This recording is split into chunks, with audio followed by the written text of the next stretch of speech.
A glass of red wine shatters at Mike's feet. "You're pathetic, Mike," Lisa yells, laughing in front of their friends. The room freezes. Mike walks out, his silence louder than her insults. That night, he uncovers a truth that changes everything. The glass of red wine arced through the air, shattering at Mike's feet with a sharp crash. "You're pathetic, Mike." Lisa's voice cut through the laughter of their friends, her mocking grin wide under the string lights of their San Diego backyard. The chatter stopped cold. Faces froze, eyes darting between the broken glass and Mike's tense frame. He didn't flinch, didn't speak. His silence hung heavier than her insult. Grabbing his keys from the table, he walked out, the screen door slamming behind him. That night, as he drove into the darkness, a truth began to unravel that would change everything. Mike, 28, had spent the afternoon prepping for the barbecue. He grilled burgers, arranged chairs in the backyard, and queued up a playlist of smooth jazz to set the mood. The San Diego evening was warm, the kind that begged for outdoor gatherings. Lisa, his wife of 5 years, had been off since morning. She'd downed her first glass of Merlot before the first guest even rang the doorbell. Mike noticed her restlessness but brushed it off, focusing on hosting. He wanted the night to shine, to be a moment of connection for their friends and Lisa's co-workers from her marketing firm. By 8 p.m., the backyard buzzed with conversation. Tom, a college buddy, swapped stories with Sarah, Lisa's friend from yoga. Aaron, a quiet guy from Lisa's office, sipped a beer, listening intently. Mike leaned back in his chair, sharing a tale about a road trip to Santa Barbara where he'd misread the GPS, stranding them in a vineyard at midnight. The group erupted in laughter, picturing Mike fumbling with his phone while Lisa teased him mercilessly. "She didn't kill you for that." Tom grinned, nudging Lisa. Her smile sharpened, eyes glinting with something bitter. "Oh, please," she said, raising her glass. Mike's always been a mess with directions. The jab landed, but the group chuckled, expecting her usual playful shade. Then, without warning, Lisa's arm snapped forward. The wine glass sailed toward Mike, missing his chest by inches. It hit the stone patio, exploding into shards that glinted under the lights. The music seemed to fade, replaced by a ringing silence. Lisa didn't flinch, her gaze locked on Mike, daring him to react. The guests shifted uncomfortably. Sarah's hand froze mid-gesture. Tom's beer hovered near his lips. Aaron stared at the ground, as if the broken glass held answers. Mike's jaw tightened, but he said nothing. He stood, walked past the stunned faces, and entered the house. The jangle of his keys echoed as he grabbed them from the kitchen counter. Sarah's voice called after him, "Mike, wait," but he didn't stop. Through the glass door, he caught Lisa's reflection, her arms crossed, lips pursed, as if he'd ruined her night. Mike slid into his car and drove, the Pacific Coast Highway stretching dark and endless before him. The sting of Lisa's public humiliation burned deeper than the wineglass incident. It wasn't just the act, it was the pattern. Her sharp comments had grown frequent, slicing at him in front of others. Last week, at a dinner with her coworkers, she'd cut him off mid-sentence, rolling her eyes. "Mike, nobody cares about your design projects," she'd said, laughing as if it were a joke. The memory clawed at him as he gripped the steering wheel, the ocean's black expanse mirroring his thoughts. He pulled into a faded motel off the highway, its neon sign flickering vacancy. The clerk barely looked up as Mike paid $50 for a room.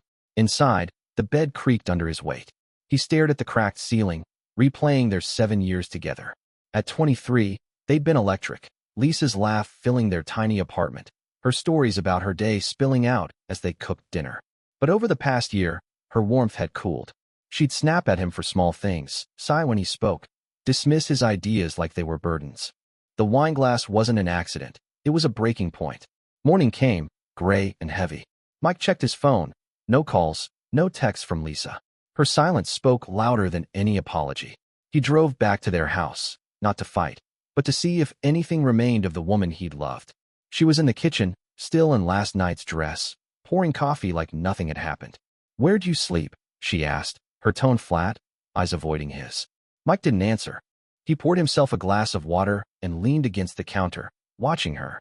"You needed to cool off," she added, sipping her coffee, as if his leaving was the problem. No regret, no acknowledgement of the glass or the humiliation.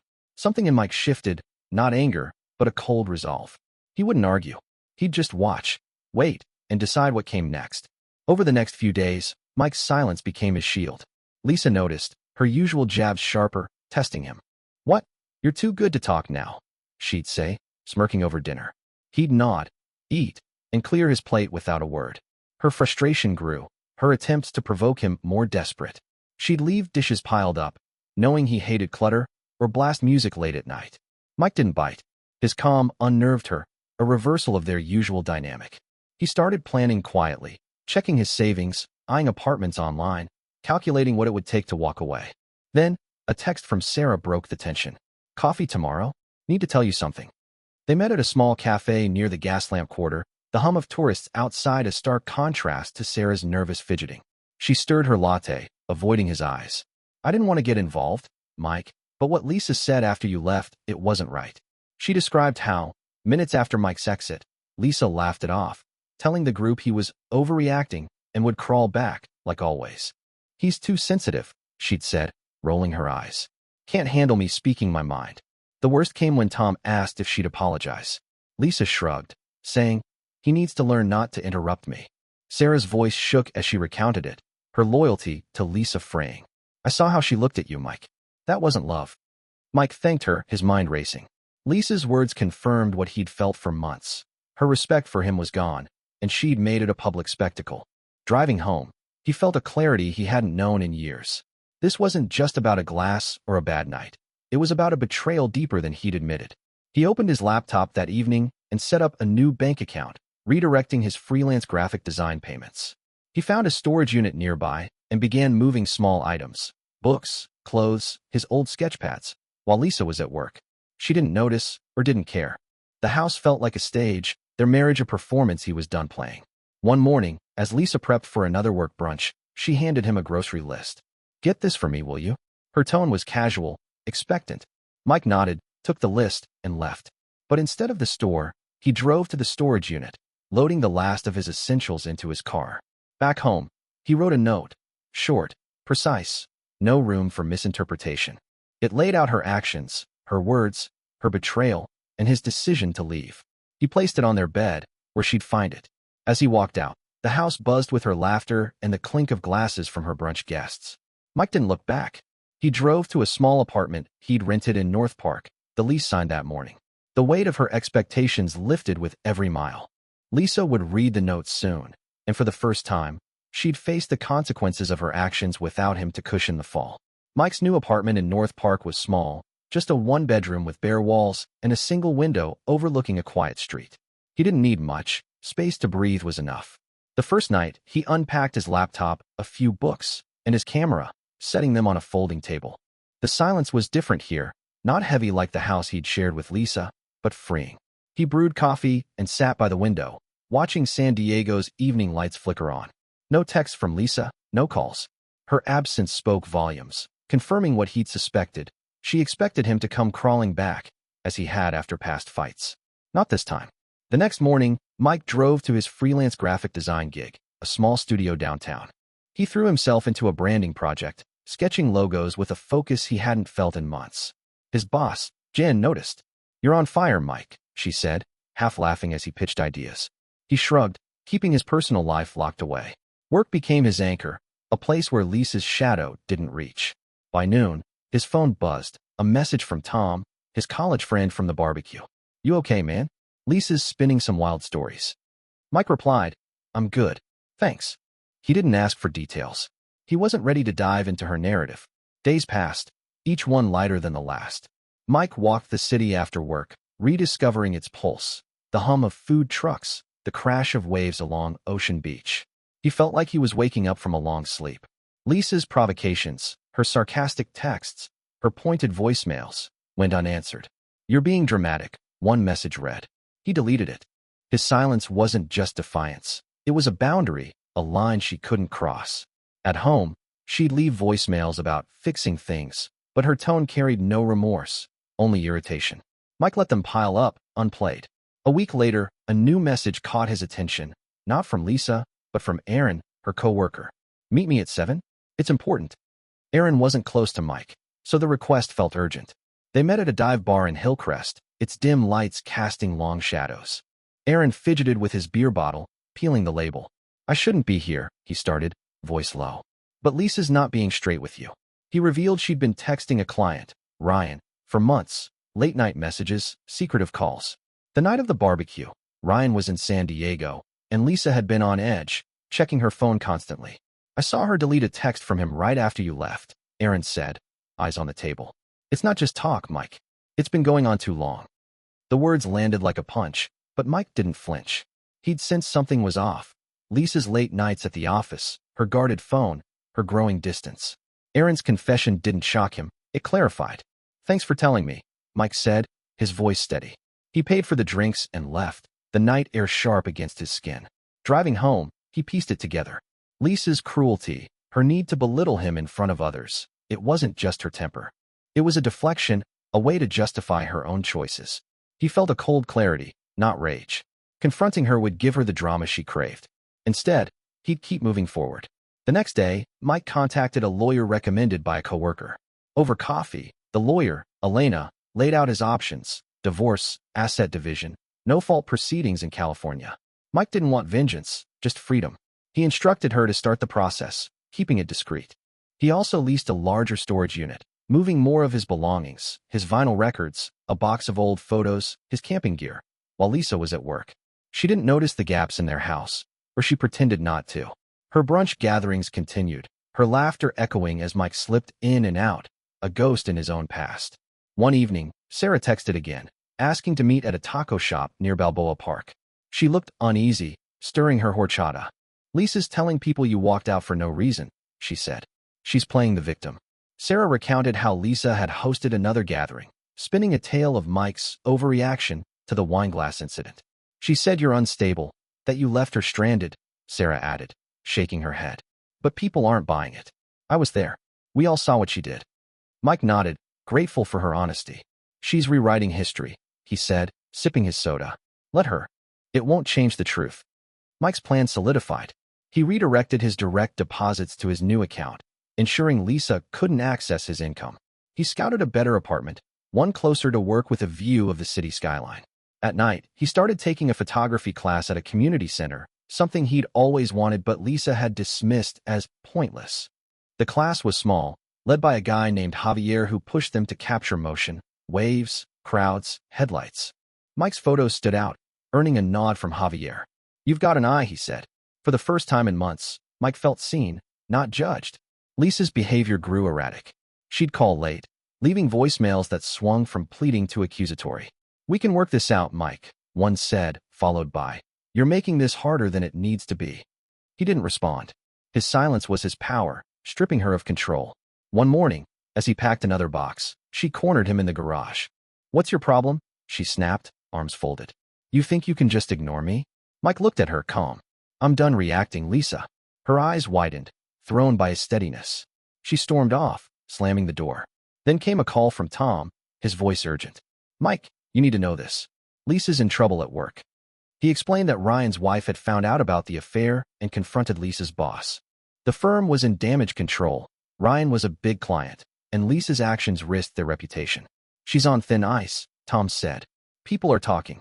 Mike thanked him, his mind racing. Lisa's world was cracking, and he hadn't lifted a finger. He drove to his storage unit, loading the last of his things. Back at the house, he left a second note on the kitchen counter, shorter than the first. It listed her lies, her affair, and his decision to file for divorce. He signed it, locked the door, and drove to his new apartment. That night, Mike sat on his balcony, the city humming below. His phone lit up. Lisa had found the note. A voicemail came through, her voice shaking. Mike, we need to talk. This is crazy. He didn't play the rest. He leaned back, staring at the stars. For the first time, he wasn't running from her chaos. He was building something new, and Lisa's consequences were hers to face alone. Mike's new life in his North Park apartment took shape, each day carving out a space free from Lisa's influence. He woke early, brewing coffee before heading to his graphic design studio, where his latest project, a campaign for a local brewery, was earning praise. His focus was razor-sharp, channeling energy once spent navigating Lisa's moods into work that felt alive. After hours, he roamed San Diego's streets, camera in hand, capturing the city's rhythm. Skateboarders in Balboa Park, surfers at sunset, the neon glow of a taco stand. His photography class became a haven, where Javier's assignments pushed him to see details he'd long overlooked. For the first time in years, Mike felt like he was building something for himself. Lisa's silence after his second note lasted a week. No calls, no texts, nothing. Mike didn't chase her reaction. He knew she'd read it, knew it had landed like a stone. Instead, he leaned into his routine, work, photography, and evenings with new friends from class. Javier introduced him to Sofia, a fellow student whose candid shots of street markets caught Mike's eye. They swapped tips over coffee, her easy laugh a reminder of what genuine connection felt like. Mike wasn't looking for romance, but her presence was a spark, a contrast to the tension that had defined his marriage. At the studio, Jen pulled Mike aside. "You're killing it," she said, handing him a lead role on a new client pitch. "Whatever's got you this driven, keep it up." Mike nodded, keeping his personal life private. But the news from Lisa's world crept in. Tom called during lunch, voice low. "Lisa's spiraling, man. Her firm's talking about letting her go." He explained that Ryan's wife had emailed Lisa's boss, detailing the affair with screenshots of texts. The client pulled their account, and Lisa's role in the fallout was under scrutiny. "She's telling people you pushed her into it," Tom added. "Says you were distant." Mike gripped his phone steady. "She can say what she wants. I'm done playing her game." Mike's lawyer, Elena, moved fast. She filed divorce papers, citing irreconcilable differences, and scheduled a meeting to discuss their shared assets: the house, a joint savings account, a car. Mike wanted a clean break, no drawn-out battles. He agreed to sell the house, splitting the proceeds evenly. Elena warned him Lisa might push back. "She's hired a lawyer," she said. "Be ready for her to play hardball." Mike wasn't fazed. He'd already moved most of his life out, his storage unit now holding the last traces of their shared past. A guitar he hadn't played in years, a box of letters from their early days. He didn't open them. One evening, Sarah texted, asking to meet at a brewery in Little Italy. Over IPAs. She looked tense, stirring the foam with a straw. "Lisa's losing it," she said. She threw a fit at work, blamed everyone else for the Ryan mess. Sarah described how Lisa had tried to rally her co-workers at a team lunch, painting herself as the victim of Mike's abandonment. But the room saw through her. Aaron, who'd tipped Mike off, had quietly shared the truth with others. "She's burning bridges," Sarah said. "Even her close friends are pulling away." Mike listened, sipping his beer. He didn't gloat. Lisa's unraveling was her own doing, not his. The next day, Mike's phone buzzed with a text from an unknown number. "Mike, it's Ryan. Can we talk?" His stomach tightened. Why would Lisa's affair partner reach out? Against his better judgment, he agreed to meet at a quiet park near Mission Bay. Ryan was there, pacing by a bench, hands in his pockets. "I owe you an apology," he started, voice strained. He admitted the affair, said it started during late-night work sessions. "Lisa said you two were done, that you didn't care." Mike's jaw clenched, but he stayed calm. "She lied to you too," he said. Ryan nodded, explaining his wife had kicked him out, and his business was tanking. "I didn't know she was playing us both," he said. Mike didn't offer sympathy. He walked away, the conversation cementing his resolve. Back at his apartment, Mike called Elena, pushing to accelerate the divorce. He wanted the house sale finalized, the accounts split. That night, he joined Sofia and Javier for a photography walk along the Embarcadero, snapping shots of ferries cutting through the bay. Sofia's feedback on his work, sharp, thoughtful, made him smile. "You see the world like it's new," she said. Mike felt a lightness he hadn't known in years. His phone stayed quiet, no word from Lisa. But he knew she was feeling the pressure, her job, her reputation, her control slipping away. Then, a voicemail came late, Lisa's voice tight with panic. "Mike, we need to meet. This divorce thing is out of control. I don't want this." He didn't call back. Instead, he drove to the storage unit, sorting through the last of his things. He found a photo of him and Lisa from their honeymoon, laughing on a beach. He tossed it in the trash. The next morning, Elena called. Lisa's lawyer had proposed a meeting, just the two of them, no attorneys. "She wants to talk face-to-face," Elena said. "Your call." Mike paused, weighing it. He agreed, but on his terms, a public cafe, no games. He wasn't sure what Lisa wanted, but he knew one thing. His silence had her rattled, and he wasn't backing down. The meeting was set for Saturday at a coffee shop in La Jolla. Mike arrived early, ordering a black coffee and claiming a table by the window. When Lisa walked in, her steps were deliberate, calculated. She sat across from him, folding her hands. "This is ridiculous, Mike," she said, voice low but sharp. "We can fix this. You don't need to tear everything apart." Her words were a mix of plea and accusation, her old tactic to shift blame. Mike leaned back, sipping his coffee. "Fix what, Lisa? The lies?" The affair? Her eyes widened, caught off guard. For the first time, she had no quick comeback. Mike's calm was a wall she couldn't breach. He stood, left cash for the coffee, and walked out, the ocean breeze cool on his face. He didn't look back. Mike's footsteps echoed on the La Jolla sidewalk as he left the cafe, the ocean's rhythm steady in the distance. Lisa's plea for reconciliation lingered, but it didn't sway him. Her words, laced with desperation, only confirmed what he'd known. She wanted control, not repair. Back in his North Park apartment, he opened his laptop and emailed Elena, his lawyer, pushing to finalize the divorce terms. He wanted the house sold, assets split, and all ties severed. No more meetings, no more games. His focus was forward, not back. At the graphic design studio, Mike's work surged. He landed the brewery campaign, his bold visuals earning a rare nod from Jen. "You're carrying this team," she said, assigning him a new project for a tech startup. After hours, he poured himself into photography, his lens capturing San Diego's pulse, kids chasing waves at Coronado, street musicians in the Gaslamp Quarter. His class with Javier and Sofia became a ritual, their feedback sharpening his craft. Sofia suggested they exhibit their work at a local gallery. "Your shots have soul," she said, handing him a flyer for an open call. Mike hesitated, then applied, a step towards something entirely his own. Lisa's world, meanwhile, was unraveling. Sarah called Mike one evening, her voice hushed over the phone. "She's on leave from work," she said. The firm, reeling from the Ryan scandal, had sidelined Lisa after clients complained. Her attempts to rally support at a team dinner flopped. Coworkers skipped it, leaving her alone at a long table. "She's telling everyone you drove her to cheat," Sarah added. "But no one's buying it anymore." Mike thanked her, unfazed. Lisa's narrative was crumbling, and he didn't need to lift a finger to make it happen. Elena moved swiftly, listing the house for sale. A buyer emerged within days, drawn to its coastal charm. Mike agreed to an even split, wanting no strings attached. He signed papers at Elena's office, the pen steady in his hand. "She's fighting the terms," Elena warned. "Her lawyer says she wants spousal support." Mike's jaw tightened. He'd supported Lisa for years, covering bills while she climbed her career ladder. "Let her try," he said. "I'm done carrying her." Elena nodded, preparing a counteroffer to shut down Lisa's claim. One afternoon, Tom invited Mike to a Padres game at Petco Park. The crowd's roar, the crack of the bat. It felt like a release. Tom leaned in during the seventh inning. "Heard Lisa's moving out of town," he said. "Word is, she's jobless and running out of allies." Mike sipped his beer, unsurprised. Her reputation, built on charm and manipulation, had collapsed under the weight of her choices. He didn't gloat, just watched the game. The scoreboard a reminder that life moved on. A new twist came via email. Javier forwarded a message from the gallery. Mike's photos had been selected for a group exhibit. Sofia texted, ecstatic. "We're in. Drinks to celebrate?" They met at a rooftop bar in East Village, the city skyline glittering below. Sofia raised her glass. "To new chapters," she said. Mike clinked his, feeling a spark of possibility. Their friendship, rooted in shared passion, was a quiet anchor, not a replacement for what he'd lost but a sign of what he could build.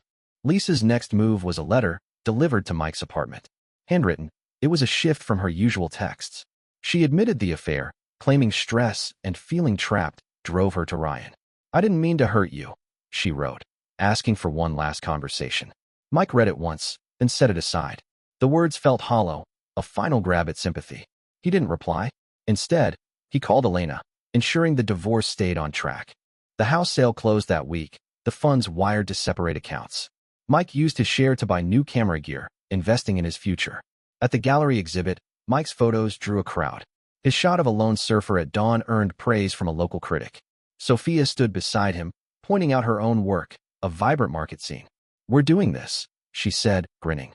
Javier joined them, offering to connect Mike with a magazine editor looking for freelancers. The night felt like a turning point, not just for his art, but for his life. He was no longer the man Lisa had tried to diminish. Then came a call from Aaron, Lisa's former coworker. "She's gone," he said. Lisa had packed up and left for Los Angeles, chasing a fresh start. Her firm hadn't renewed her contract, and her social circle had evaporated. "She kept saying you'd come back," Aaron added. "Guess she didn't know you." Mike thanked him, hanging up. Lisa's departure was a final note in a song he'd stopped listening to. He walked to the waterfront that night, the harbor lights dancing on the water. His phone stayed silent, no longer a tether to her chaos. Elena called the next day. Lisa's lawyer backed off the support claim, she said. We're close to done. Mike exhaled, the end in sight. He spent the evening editing photos, the glow of his laptop a small rebellion against the past. Sophia texted, inviting him to a weekend hike in Torrey Pines. He accepted, eager for the open trails. Lisa's letter sat unopened on his desk, a relic of a life he'd left behind. His silence, once a shield, was now a choice, a refusal to let her define him any longer. Mike stood on the cliffs of Torrey Pines, camera slung over his shoulder, the Pacific stretching endless below. The hike with Sophia and their photography group was a break from the city's hum, the trail's quiet broken only by waves and wind. Sophia pointed out a hawk circling above, urging Mike to catch it in frame. His shot, sharp and vivid, drew cheers from the group. Moments like these, raw, unforced, felt like reclaiming pieces of himself Lisa had tried to erase. Back in San Diego, his life was taking root, each day a step away from the past. The divorce finalized that week. Elena called as Mike edited photos in his apartment. Papers are signed, she said. You're free. The house proceeds had been split, the joint account closed, the car title transferred. Lisa hadn't fought the terms after her spousal support claim fizzled. Mike thanked Elena, hanging up with a sense of closure, not triumph. He'd won by walking away, not by tearing her down. His new space, now lined with prints from his gallery exhibit, was a testament to his focus, work, art, and connections that didn't demand his sacrifice. His photography was gaining traction. The magazine editor Javier introduced him to commissioned a series on San Diego's coastal life. Mike spent mornings shooting fishermen at the pier, afternoons capturing food trucks in Barrio Logan. The editor praised his ability to find stories in everyday scenes. You've got a gift, she emailed, offering a freelance contract. Mike signed it, the extra income letting him upgrade his gear and plan a solo trip to Joshua Tree for a desert shoot. His world was expanding, no longer confined by Lisa's expectations. News of Lisa trickled in, unasked for. Sarah texted during a lunch break, her message brief. She's in LA, struggling. Lisa had landed a low-level marketing job, but her reputation followed her. The affair with Ryan, now public knowledge after his wife's expose, had cost her credibility. Former colleagues avoided her, and her attempts to host networking events flopped. Invites went unanswered. She's alone, Sarah wrote. Keeps asking about you. Mike didn't respond. Lisa's isolation was the consequence of her choices, not his responsibility to fix. One evening, Tom invited Mike to a jazz club in the Gaslamp Quarter. The saxophone's wail filled the air as they talked over drinks. You dodged a bullet, Tom said, recounting how Lisa had tried to spin her move to LA as a fresh start. Her story didn't stick. Too many had seen her true colors at the barbecue and beyond. Mike nodded, sipping his whiskey. He didn't need validation, but the truth's weight was undeniable. Lisa's world, built on manipulation, had collapsed without him to prop it up. Sophia became a steady presence. Their hikes and photo walks turned into late-night talks about art and ambition. She shared her dream of opening a studio, while Mike admitted he'd always wanted to teach photography. You'd be great at it, she said, nudging him to pitch a workshop at the community center. He did, and Javier backed the idea, securing him a slot to lead a beginner's class. The first session, filled with eager students, felt like a milestone. Mike wasn't just surviving, he was creating. A final letter from Lisa arrived, forwarded by Elena. It was typed, formal, unlike her last attempt. She acknowledged her betrayal, the affair, the cruelty. I lost myself, she wrote, and I lost you. No pleas for forgiveness, just a request that he not hate her. Mike read it on his balcony, the city's lights pulsing below. He felt no anger, only distance. Her words were a closing note, not a tether. He shredded the letter, letting the pieces scatter in the breeze. His silence, once a weapon, was now simply truth. She no longer shaped his story. The next week, Mike's class packed the community center. He taught students to frame shots with intention, using his own work as examples. A teen's photo of a skateboarder mid-jump earned his praise, sparking a grin that reminded Mike of his own rediscovered passion. After class, Sophia joined him for tacos at a nearby stand. You're different now, she said, her eyes steady. Lighter. Mike smiled, agreeing. He wasn't chasing closure or revenge, just living. Their friendship, grounded in mutual respect, hinted at possibilities he wasn't rushing to define. Lisa's name surfaced one last time, via a call from Aaron. She'd quit her LA job, he said, and moved to a smaller town, chasing anonymity. She's out of excuses, he added. Everyone knows what she did. Mike thanked him, ending the call. Her downfall wasn't his victory, It was just the end of her arc in his life. He walked to the waterfront, snapping a shot of the horizon at dusk, the sky blazing orange. The image felt like a promise, a future unburdened by her shadow. Mike's workshop grew, and the magazine contract led to a gallery solo show. At the opening, Sophia and Tom raised glasses to his success, the room buzzing with admirers of his work. Javier introduced him to a curator planning a West Coast exhibit. "Your story's just starting," Javier said. Mike nodded, the weight of the past gone. Lisa, somewhere far off, faced her reckoning alone, her choices a mirror she couldn't escape. Mike, meanwhile, stood in the light of his own making, his lens focused on what lay ahead.